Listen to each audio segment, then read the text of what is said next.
I walked into my own bedroom and froze. My wife, Lisa, was moaning another man's name, not mine. The bed sheets twisted around their bodies as if our marriage didn't exist.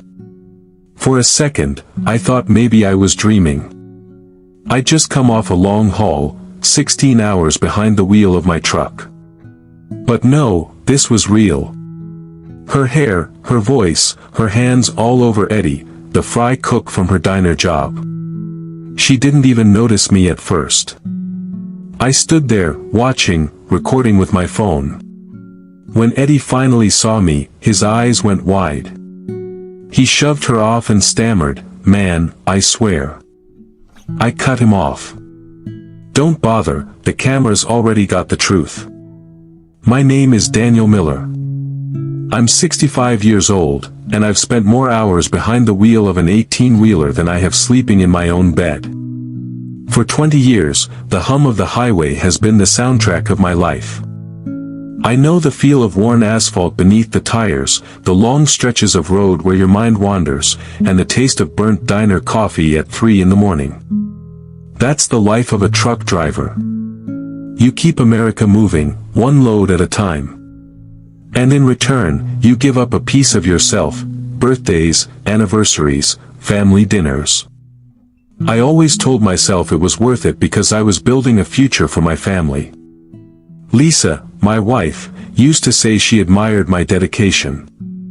Back when we first got married, she'd pack little notes in my lunch cooler. "Drive safe, love you always." Those notes kept me warm when the winter roads turned icy and the cab of my truck felt like a frozen tomb.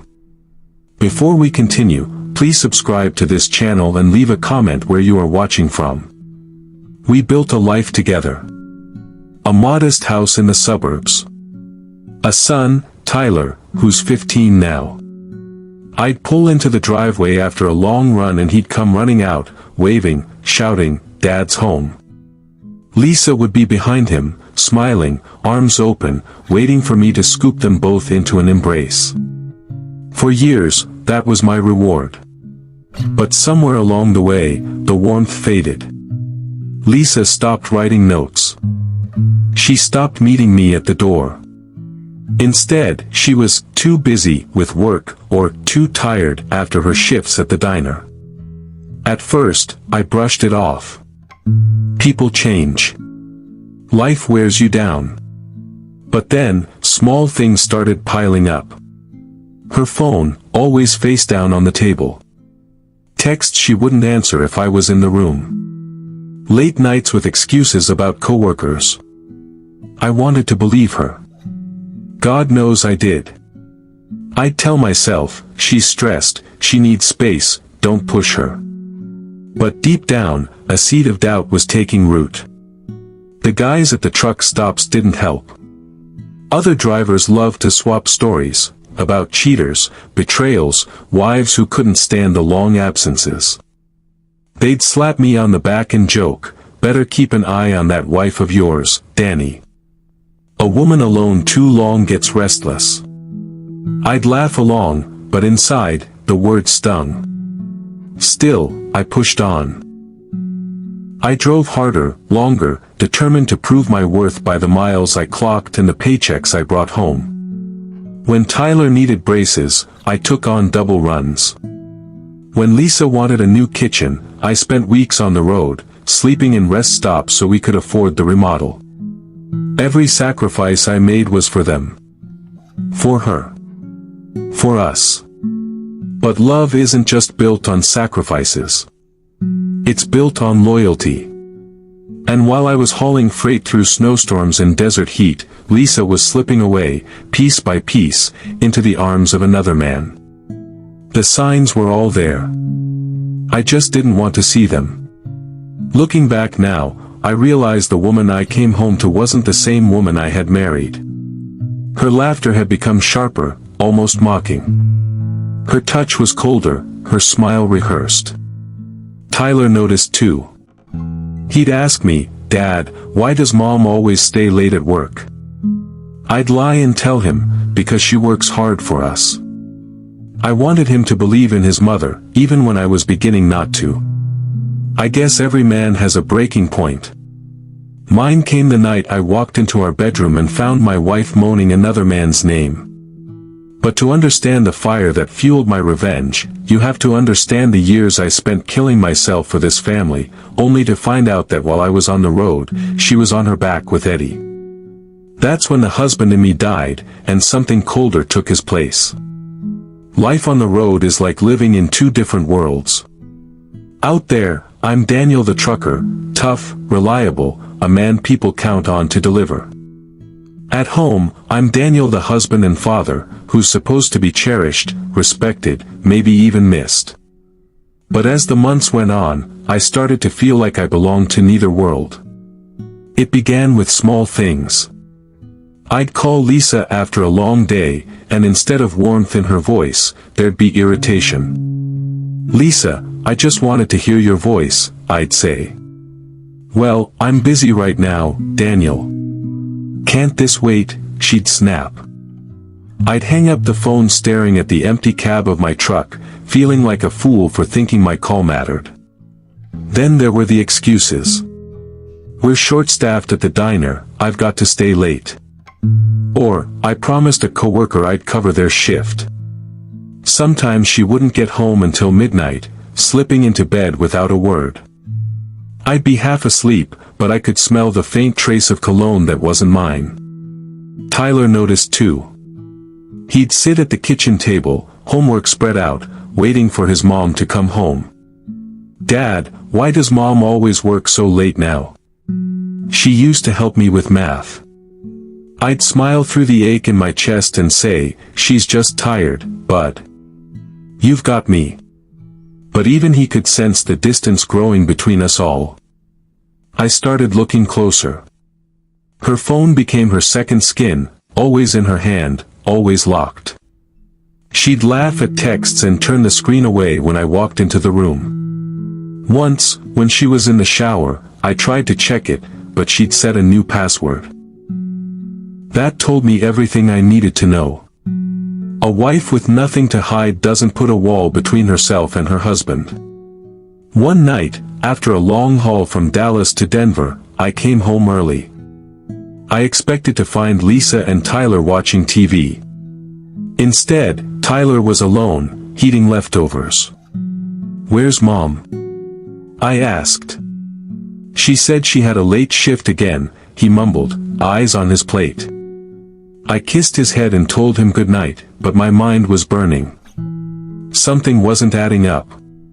The next morning, I drove Lisa's car to the gas station. She'd left the tank nearly empty.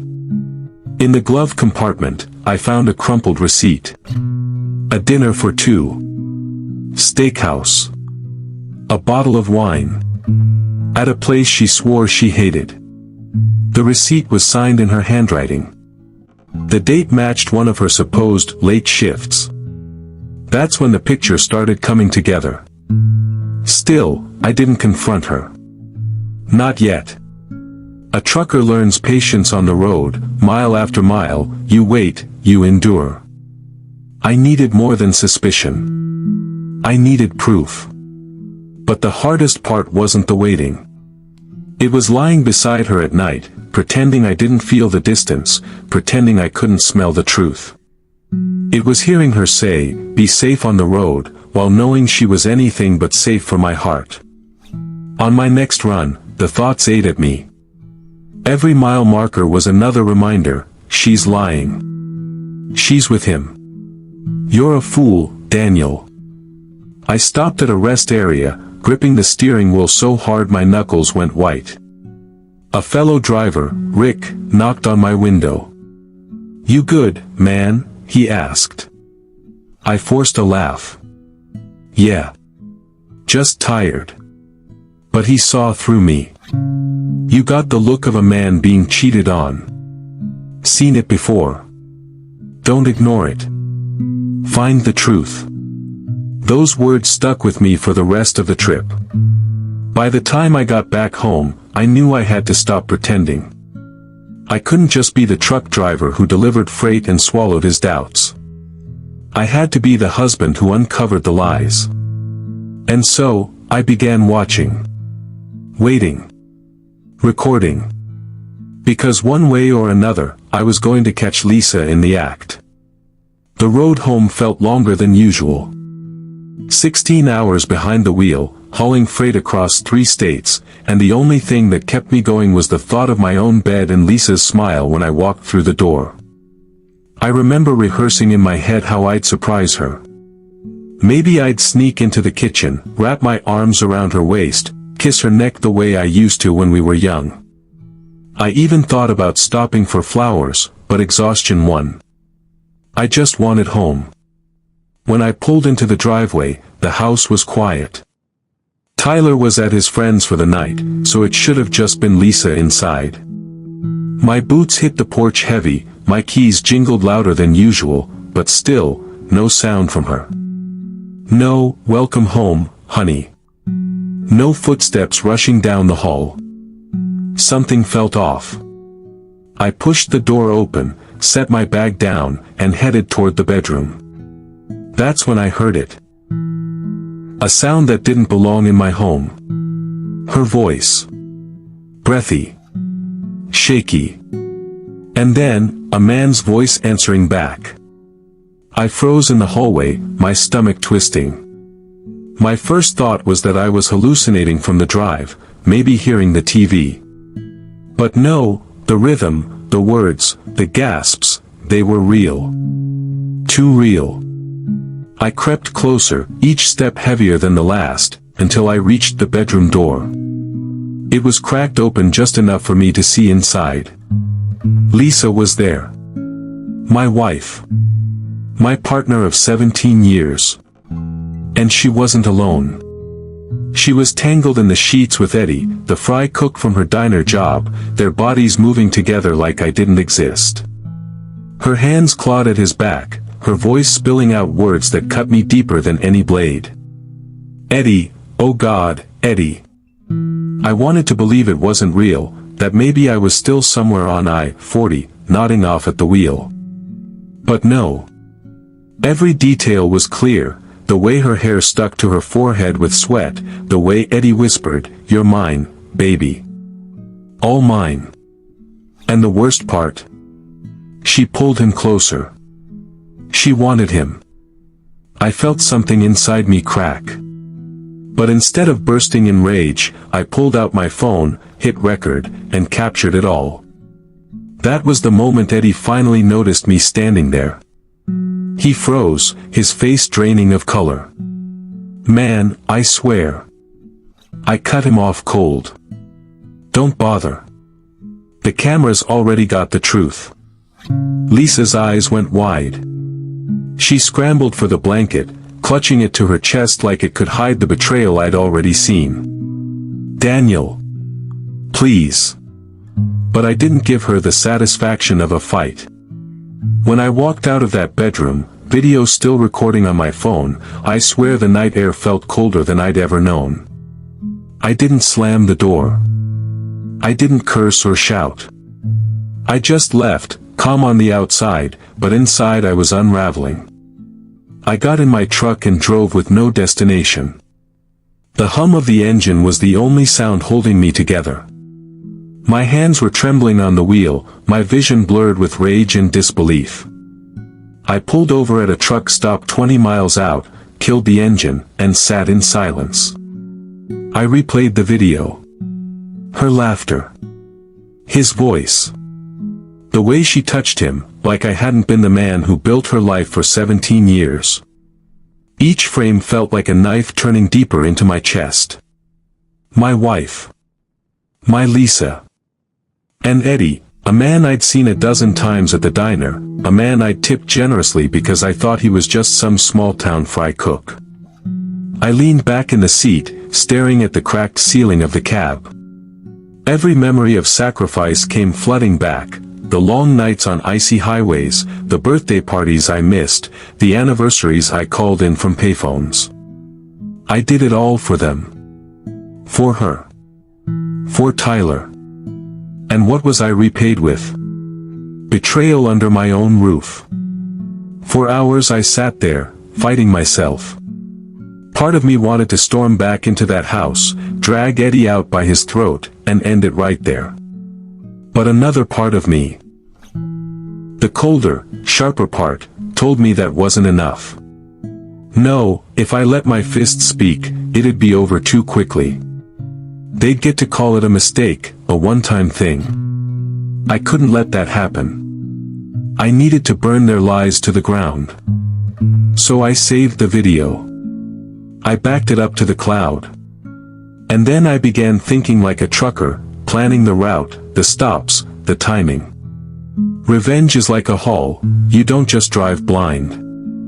You map it, mile by mile, until you reach your destination. The next morning, I went home.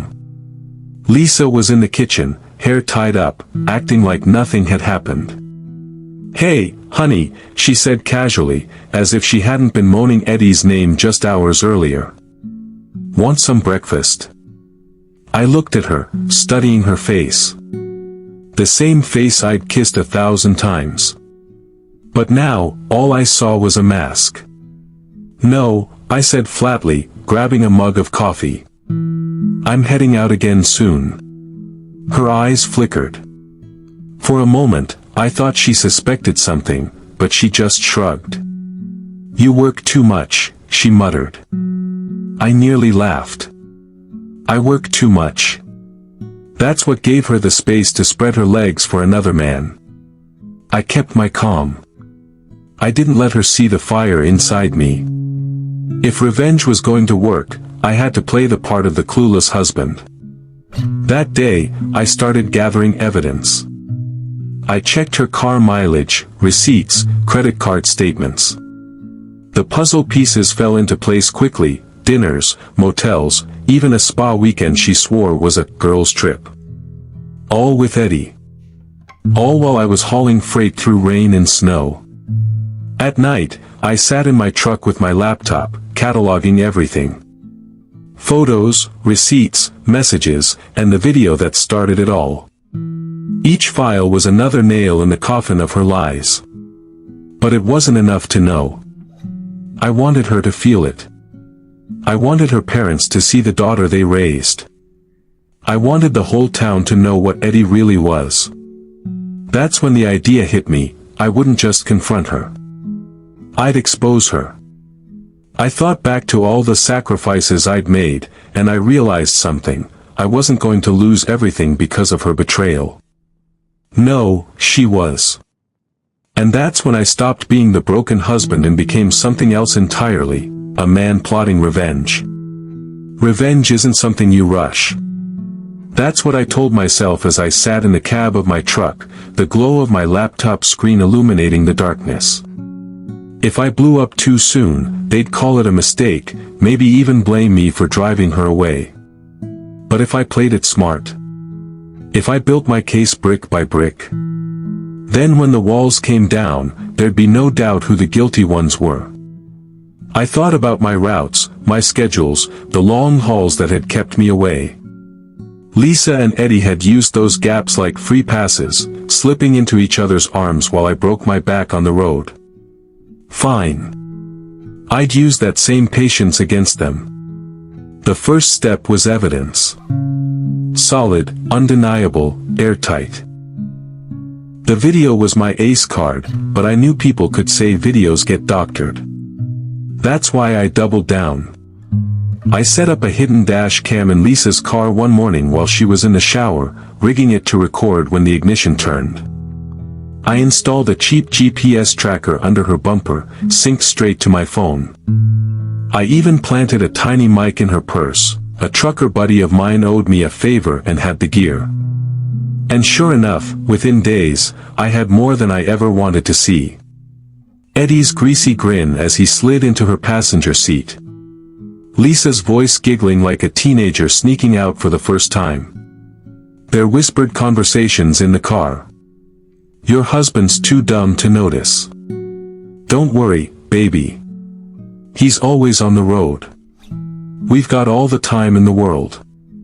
Each word was another gallon of gasoline on the fire inside me. But gathering evidence was only part of it. Exposure was the real prize. I started thinking about the audience. Who needed to see the truth? Her parents, first of all, good, God-fearing people who thought their daughter could do no wrong. Then our son Tyler. I hated the idea of him knowing, but one day the truth would matter more than the lie. And finally, the whole town. Small towns feed on gossip, and once this story broke, Lisa and Eddie wouldn't be able to walk into a diner or gas station without people whispering. I began drafting a plan. Step 1, build a file thick enough to crush their excuses. Step 2, time the reveal. Step 3, make sure I walked away with everything intact, my name, my son, my dignity, while they were left in ashes. Every night, while Lisa thought I was running long routes, I was sitting in that truck stop booth, writing, planning, and waiting. I wasn't just a truck driver anymore. I was a man on a mission. And Eddie and Lisa? They were just a couple of deer standing in the middle of the highway, blinded by the headlights. They didn't know it yet, but I was already bearing down on them, and there was no way out. The first move in revenge is never the big swing. It's the test jab, the light pressure, the step forward that looks harmless until it's too late. I started with silence. Lisa expected a reaction after that night, shouting, accusing, maybe packing a bag. But when none of it came, she started to relax. That was exactly what I wanted. The calmer I acted, the more convinced she was that I hadn't caught on. One morning over coffee, she glanced at me over her phone. "You seem tired," she said. "Long hauls," I muttered. Same old, same old." She smiled, almost smug. Like she thought she'd pulled it off. Inside, I laughed. Because while she thought she was playing me, I was already 10 steps ahead. My next move was Eddie. I made it a point to stop by the diner after a route. I sat at the counter, ordered coffee, and tipped him double. His hands shook when he brought me the plate, but I didn't let on. "Appreciated, Eddie," I said with a smile that wasn't really a smile. His eyes flickered. He knew. He just didn't know how much I knew. That was the beauty of it. At home, I kept up appearances. I ate dinner with Lisa, kissed Tyler goodnight, pretended to check emails while my hidden recorder uploaded hours of her whispered phone calls to Eddie. Nights were the hardest. Lying in the same bed with her, knowing where she'd been, who she'd been with. Sometimes she reached for me, brushing her hand against my arm. I forced myself not to flinch. I let her think everything was fine, because indifference was more terrifying than anger. The third move was building allies. I called my old buddy Rick, another trucker, the one who'd loaned me the mic. Over a late-night cup of coffee at a truck stop, I laid it all out for him, the video, the receipts, the plan. "Jesus, Danny," he said, shaking his head. "You sure you want to go through with this? It's gonna scorch the earth." "That's the point," I said flatly. "She burned our home down. I'm just making sure the ashes spread." Rick leaned back, staring at me. Then he gave a slow nod. "All right. If you're in, I'm in. Whatever you need." And I would need him. Not for fists or fights, but for timing, coordination, and maybe one last piece of theater. Because revenge isn't just about proof. It's about the reveal. By the end of that week, I had enough evidence to choke a courtroom. But I wasn't ready to play my hand yet. Not until I could guarantee that Lisa and Eddie would never escape the weight of their own lies. So I sat at the kitchen table one night, watching Lisa hum as she washed dishes, pretending she was still the perfect wife. I sipped my coffee, nodded, and smiled. And in my head, I thought, you have no idea your time's already run out. Revenge is timing.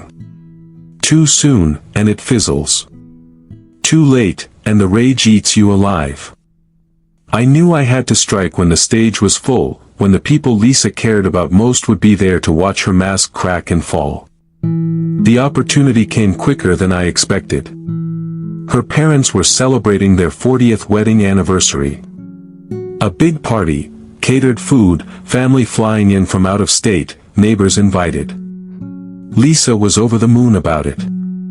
She spent days planning, shopping, decorating. I watched her flutter around the kitchen, humming, making lists, pretending everything in our life was picture perfect. And that's when I knew, this was it. The stage was set, and she had built it herself. I started planting the seeds. Quietly. Methodically. First, I made copies of everything, the video, the receipts, the motel bookings, even a screenshot of the "can't wait to see you again" face blowing a kiss text she'd sent Eddie. I backed them up to a cloud account under a fake email. Then I transferred the files onto a sleek little flash drive. That drive was going to be my scalpel. Next, I paid Eddie another visit. Sat at the diner, ordered a burger, and smiled at him the whole time. He couldn't even look me in the eye. His hands shook so badly he spilled coffee on my napkin. I leaned forward and said casually, "You know, Eddie, honesty's a funny thing. Comes out whether you want it to or not." His face drained white. I didn't need to say more. Fear was doing the work for me. At home, I played the doting husband. I helped Lisa hang banners for her parents' party, carried boxes of wine, even ironed my shirt when she asked. The whole time, she smiled at me with the same lips that whispered Eddie's name. And every time she smiled, I thought, just wait. I also made sure Tyler would be at the party. He deserved the truth too, not whispered rumors or half-stories later. If his mother wanted to live two lives, she'd have to face both her son and her parents when the curtain dropped. The night before the party, I sat in my truck outside the house, rehearsing. Not words, I didn't need to rehearse those. The truth would speak for itself. What I practiced was control. The calm delivery. The quiet authority. No shouting, no swearing. Just a man with the evidence and the will to use it. Because the quieter the voice, the sharper the blade. By midnight, I had everything ready, the flash drive in my pocket, the laptop I'd bring to the party, and my resolve. When I walked into that anniversary celebration, Lisa would still think she was the perfect daughter, wife, and mother. She'd smile, laugh, hug people, raise her glass. And then, with one click, I'd burn her whole world to the ground. The night of the anniversary party, I polished my boots, buttoned a clean shirt, and stared at myself in the mirror longer than usual. My reflection looked steady, calm. But underneath that calm was a storm waiting for release.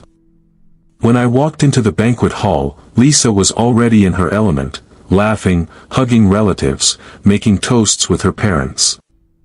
She looked radiant, dressed in a deep blue dress I'd bought her last Christmas. She was the perfect daughter tonight, the perfect hostess. Nobody could have guessed that just a week earlier, she was moaning another man's name in our bed. I slipped in quietly, shook a few hands, hugged Tyler, and let the night unfold. Every laugh she shared, every compliment she received, I filed it away in my head. Let her enjoy her last dance in the spotlight. Halfway through dinner, the DJ announced it was time for family speeches.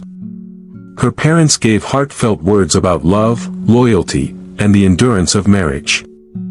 I almost laughed, the irony was so thick I could choke on it. Then Lisa took the microphone. She smiled, brushed her hair back, and spoke about her parents' example, about what true commitment looked like. People clapped, some even teared up. And as she stood there, glowing with fake sincerity, I knew it was my turn. I rose slowly, feeling the weight of the flash drive in my pocket. Tyler looked up at me curiously, and Lisa gave me that "Don't embarrass me," smile wives give their husbands in public. I walked to the front, cleared my throat, and began. Tonight, we're celebrating love that's lasted 40 years. Love that stayed true, even when tested. That's rare these days. People nodded. Lisa's parents smiled proudly. But love isn't just about the vows you make. It's about the choices you keep.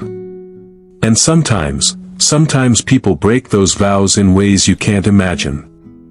A hush fell. Lisa's smile froze. She tilted her head, still trying to play it cool. "Daniel," she started, but I held up my hand. "I won't take long. But I do have something to show everyone." I pulled the laptop from my bag and connected it to the projector. The screen flickered to life. A video file appeared, one-eyed labeled Truth. Lisa's face drained of color. Eddie, sitting at a corner table, went stiff. The video played. Grainy at first, then sharp enough to see everything. Lisa and Eddie tangled in our bed, her voice crying his name. Gasps rippled through the room. Someone dropped their fork. Her mother clutched her father's arm. Lisa shot up from her chair. "Turn it off. Daniel, stop this right now." But I didn't. I let it run long enough for every word, every moan, every betrayal to fill the room. Then I paused it on a frame where Eddie's face was clear.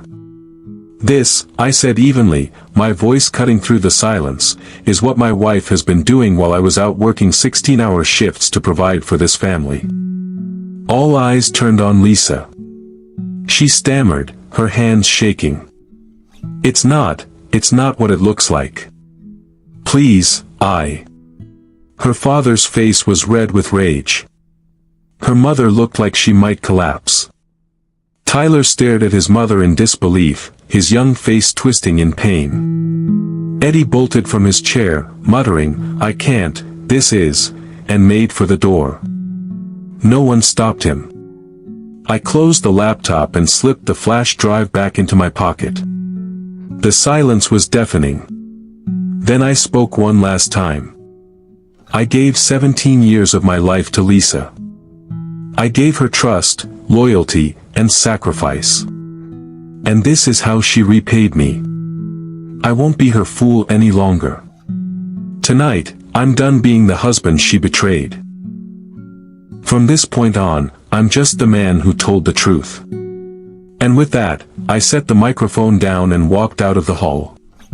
Behind me, chaos erupted, her parents shouting, guests whispering, Lisa crying. But I didn't look back. For the first time in months, maybe years, I felt free. When I walked out of that hall, the night air felt different. Lighter. Cleaner. For the first time in months, the weight pressing on my chest loosened. But the echoes of chaos behind me were only the beginning. I didn't go home that night. Instead, I drove my truck to a quiet rest stop, parked under the buzzing fluorescent lights, and sat in the cab with the engine off. My phone buzzed non-stop, calls, texts, voicemails from Lisa, her mother, even Tyler. I ignored them all. Not yet. They had to sit with the truth before I gave them a single word more. By morning, the fallout had already begun. Lisa's mother left me a message first. Her voice was trembling, torn between rage and heartbreak. "Daniel, I don't know what to say. You didn't deserve this. None of us did. We'll be talking to Lisa today. Please know, we stand with you." Her father's message was harsher. "That daughter of mine shamed this family. You did the right thing, son. Don't let her sweet-talk you. Don't let her fool you again." But the hardest message to hear came from Tyler. "Dad. I don't know what's going on. Mom's crying. Everyone's yelling at her. I don't know what to believe. Can you come talk to me?" That one gutted me. Because while Lisa and Eddie deserved every ounce of exposure, Tyler didn't deserve to be caught in the crossfire. He was still my boy. And he still saw her as his mother. Meanwhile, Eddie vanished. The diner said he'd quit without notice. His car was gone from town. Coward. Couldn't even face the destruction he'd helped create. Rumors spread fast. In small towns, they always do. Within 2 days, everyone knew. Customers whispered at the grocery store, neighbors stared from porches, and Lisa's name turned sour on every tongue. Lisa herself tried everything. First, she blew up my phone with apologies. It was a mistake. It didn't mean anything. We can work through this. When I didn't answer, her tone shifted. You humiliated me in front of my parents. Do you know what you've done to our family? You'll regret this, Daniel. But I didn't regret it. Not for a second. Instead, I went to see a lawyer. Sat in his office, explained everything, and handed him the evidence I'd collected. He didn't even blink before saying, "You've got grounds for divorce and custody leverage. This is open and shut." It felt strange. After 17 years, the word divorce should have hurt. Instead, it felt like relief. That week, Tyler came to stay with me in the truck for a few days, a makeshift father-son escape. We ate greasy diner food, played cards in the sleeper cab, and talked late into the night. He asked hard questions. "Dad, why did Mom do it?" I didn't have an answer. All I could say was, sometimes people make choices that break everything around them. But you don't ever let their choices define who you are. He nodded, quiet, and I knew the truth was settling heavy on him. Meanwhile, Lisa's world kept collapsing. Her parents stopped speaking to her. The community turned cold. And without Eddie, she looked like a woman stranded in the wreckage of her own lies. But I wasn't done yet. The divorce papers were just the beginning. She still had more to lose. And I was going to make sure she lost it all, the house, the respect, even the chance to rewrite history with excuses. Because betrayal doesn't just end with exposure. It ends with consequence. And I was ready to deliver them, one by one. If exposing her at the anniversary was the first battle, the divorce was the war. And Lisa wasn't planning to surrender quietly. The day she was served the papers, she showed up at my truck stop unannounced. Hair messy, eyes swollen, voice sharp enough to cut steel. "You really think you're gonna take everything from me? The house? Tyler? My life?" she hissed, right there in the parking lot. I didn't flinch. I sipped my coffee and said evenly, "You already burned your life down. I'm just not standing in the ashes with you." She spat on the ground, muttered something I couldn't catch, and stormed off. That told me all I needed to know: she was going to fight. And fight she did. A week later, her lawyer filed a response, claims that I was never home, that I neglected her emotionally, that my job as a trucker made me an unstable parent. She even tried to say Tyler was better off with her because she provided the day-to-day care. The audacity nearly made me laugh.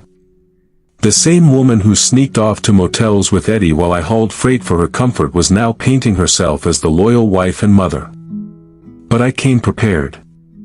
In court, my lawyer dropped the evidence like hammer blows: the video, the texts, the receipts, the mileage records. The judge's face said it all: unimpressed, unamused, undeniable. Lisa tried to play victim. On the stand, she cried, dabbing her eyes, saying things like, "I was lonely. He was never home. It just happened." But the courtroom wasn't buying it. Especially not when my lawyer hit her with the receipts showing she booked motels while Tyler was at a friend's house, lied about girls' trips, and even used our joint account to pay for Eddie's dinners. Her mask slipped. The tears turned bitter. She snapped at the questioning, raised her voice, and finally, the judge cut her off. "Mrs. Miller, you've had your chance to explain. What we have here is clear evidence of repeated infidelity and misuse of marital funds." Lisa's face hardened. She knew she was losing. And then came the part she thought she could win, Tyler. Her lawyer pushed hard, arguing that my trucking schedule made me unfit for primary custody. Lisa even tried to drag Tyler into it, suggesting he needed his mother's stability. That was the moment I locked eyes with my son across the room. He didn't look at her. He looked at me. Steady. Certain. When the judge asked Tyler where he wanted to live, his voice was small but firm. "With my dad." Lisa broke right there. Her sobs filled the courtroom, raw and furious. She reached for him, but he pulled away. By the end of the hearing, the judge granted me primary custody and ordered the house to be sold, with proceeds split, though most of her share would cover the debts she'd racked up. Lisa walked out of that courthouse with nothing but her name. And even that was stained. But I didn't celebrate. Divorce isn't victory, it's survival. Still, as I stood outside with Tyler at my side, the papers in my hand, I felt something close to peace. She tried to twist the story. She tried to play the victim. But the truth had spoken louder than her lies. And in that war, the truth was my weapon, and it won. When the judge's gavel fell, it wasn't just the end of a marriage, it was the end of a chapter that had nearly broken me. I didn't walk out of that courthouse celebrating. No, I walked out steady, with Tyler beside me, both of us quiet but lighter than we'd felt in months. Divorce isn't a victory. It's a scar. But scars mean survival, and survival meant we had a chance to start over. The first step was finding a new place. The house was being sold, so I rented a small but decent apartment on the edge of town. Nothing fancy, but it was ours. Tyler picked the room with the big window, and we spent a weekend making it his, posters on the wall, a desk for his homework, and a used game console I bought off another driver. His smile that night was worth more than any paycheck I'd ever hauled.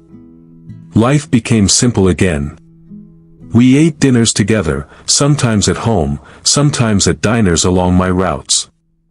On weekends, I took him on short hauls, let him ride shotgun, watch the world pass through the windshield. He loved it. Said it felt like freedom. For me, trucking was different now. The road wasn't an escape anymore, it was a reminder of why I fought. Every mile I drove, every delivery I made, I thought of Tyler waiting at home. That boy was my anchor, my reason. And unlike Lisa, he never broke my trust. As for Lisa, her world kept crumbling. The house sale barely covered her debts. She bounced between motels, then back to her parents' place, though word was, they barely spoke to her. At the diner, whispers followed her like shadows. Eddie never came back, and in a town this small, she couldn't outrun her reputation. Sometimes, she'd call or text, begging for another chance. "We can fix this," she'd write. Or, "Tyler needs his mother."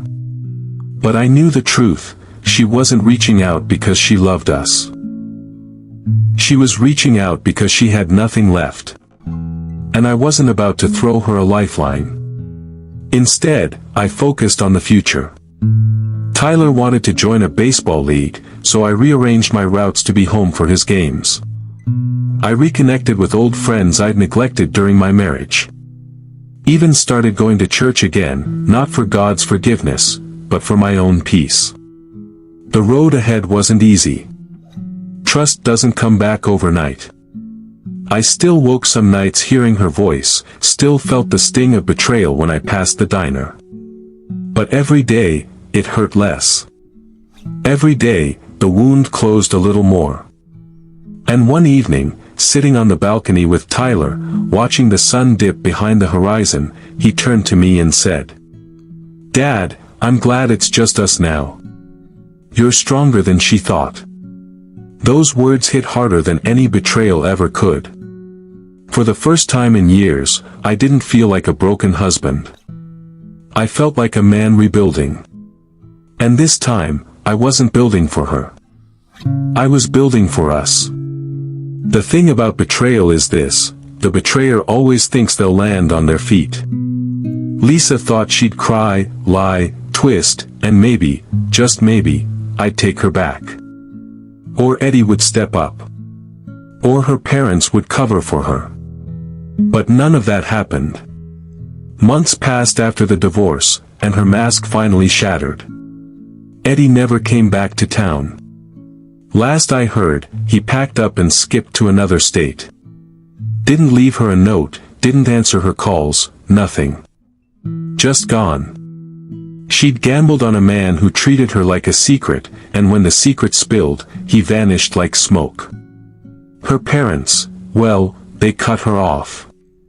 Too proud, too ashamed. They told her she wasn't welcome under their roof unless she got her life together.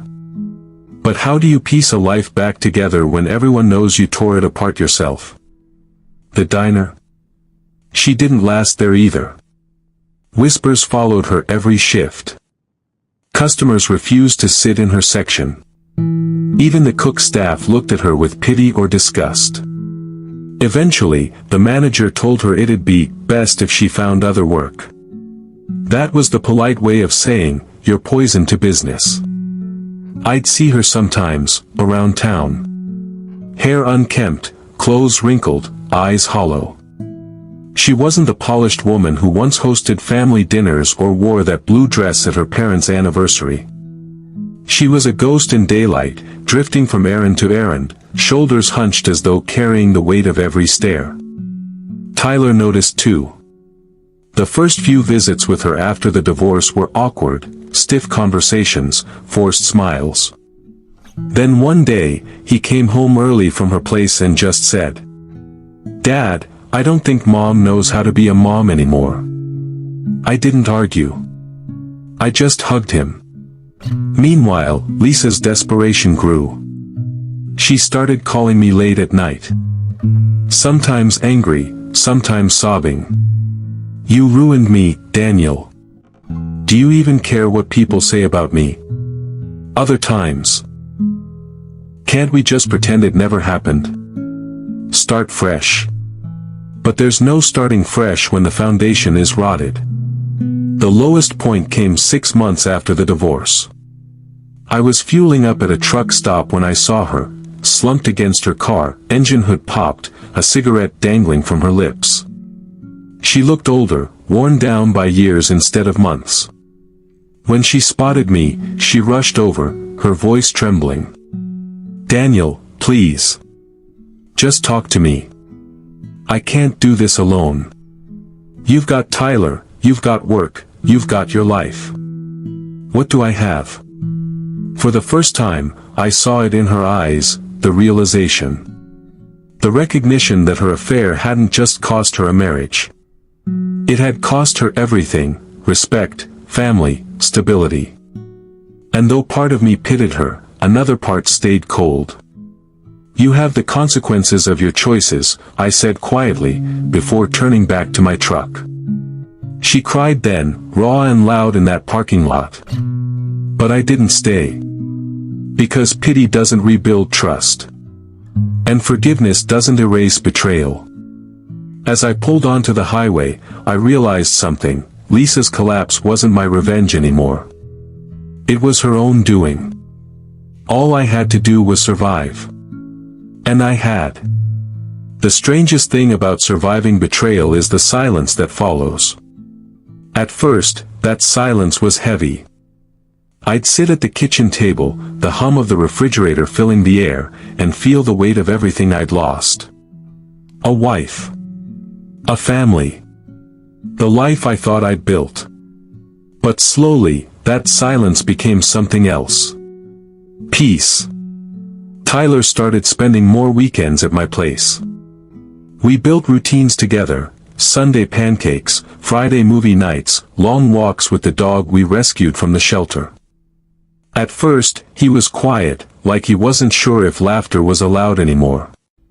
But one morning, while I was flipping pancakes, he snorted at a dumb joke I made, then burst out laughing.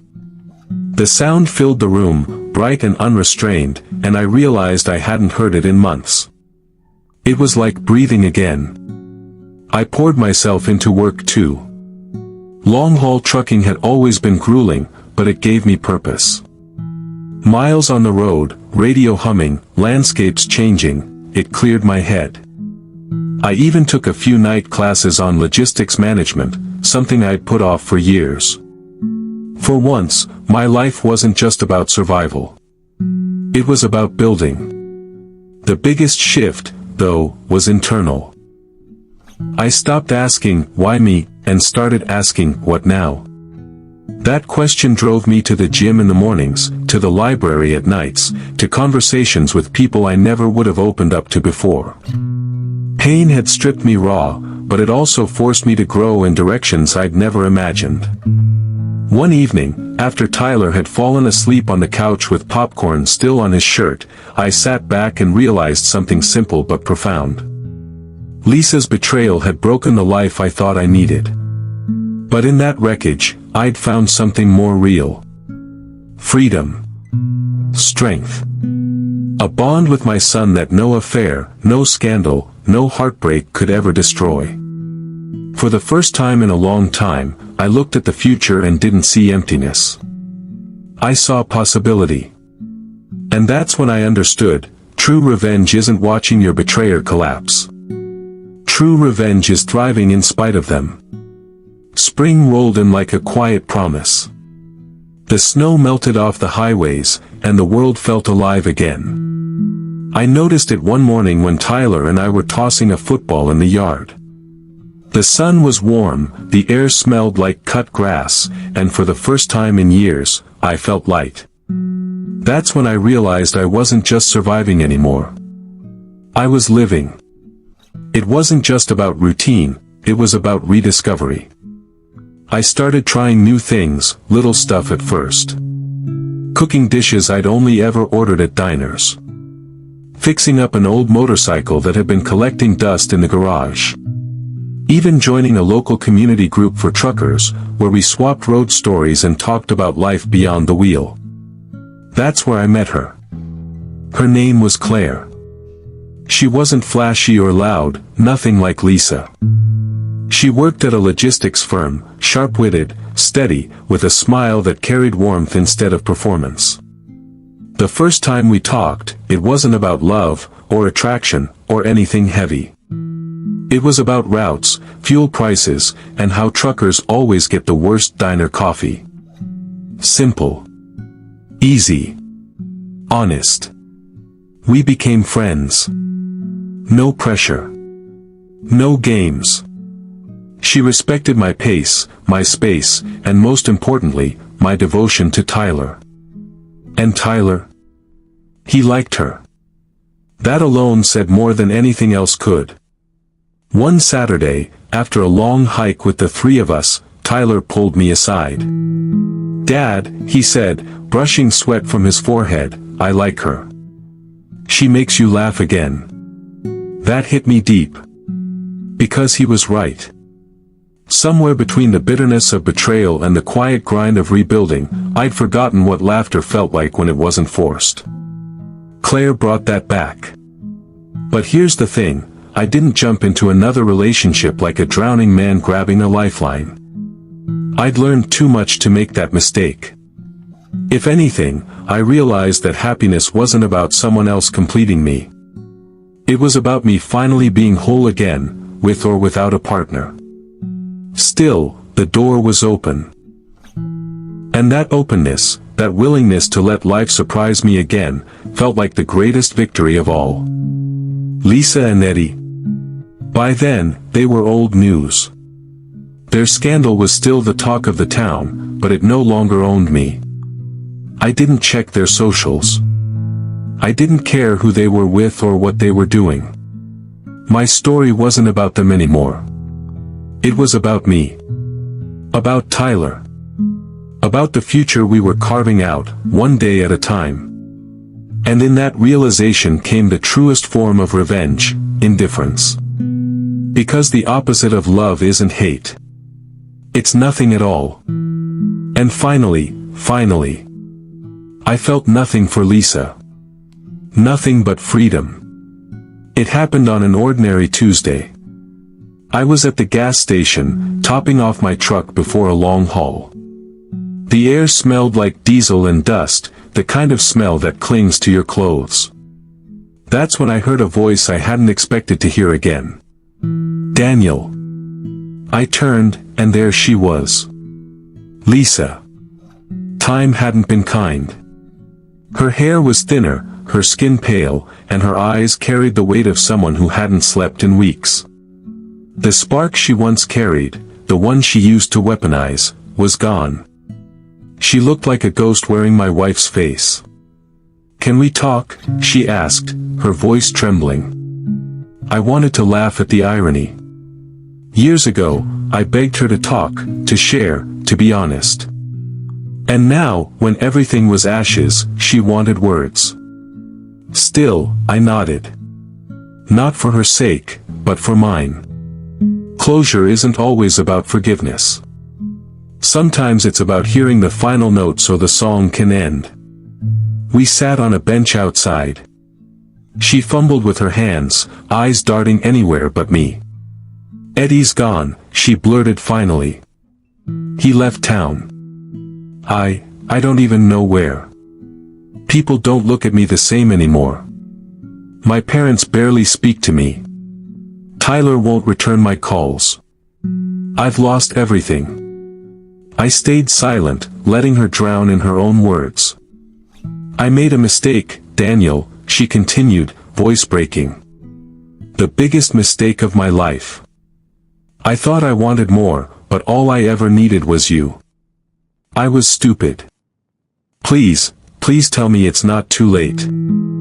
That was the moment, the one Hollywood movies romanticize, where the hero takes back the broken partner, and they rebuild from the ashes.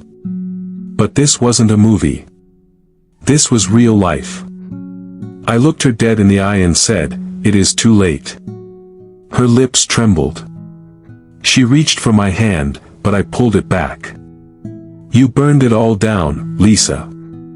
You didn't just cheat on me, you betrayed years of sacrifice, of trust, of family. You don't get to walk back into my life because you're lonely now. Actions have consequences. And these are yours." Tears spilled down her cheeks. For a second, I almost felt pity. Almost. But then I remembered the video. The laughter. The way she moaned Eddie's name like mine had never mattered. No, pity was wasted here. I stood up. "Goodbye, Lisa." And that was it. No dramatic shouting. No grand gestures. Just the truth, simple and unshakable.